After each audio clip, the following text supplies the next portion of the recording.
Makanan khas Kabupaten Pali, yakni ikan segar ulung yang artinya segar, berasal dari Tanjung Kurung, merupakan desa penghasil ikan. Makanan ikan segar ulung sendiri dimasak melalui proses pembakaran. Salah satu pembuat ikan segar ulung di Talang Pipa, Kecamatan Talang Ubi menjelaskan, kalau ikan segar ulung diproses melalui beberapa tahapan. Pertama, ikan dibersihkan, selanjutnya dicampur dengan bumbu yang sudah diolah. Lalu ikan yang sudah dibumbu dibakar sekitar 1 sampai dengan 2 jam.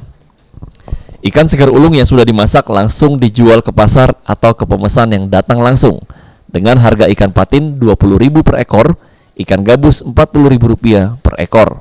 Ikan itu bumbunya tuh di dalam, jadi ikan digoreng gitu. Itu aspali? Iya, tapi asam, bawang, jual besar. Berapa sih tuh?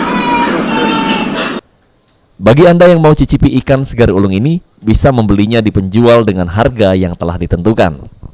Aji, PAL TV.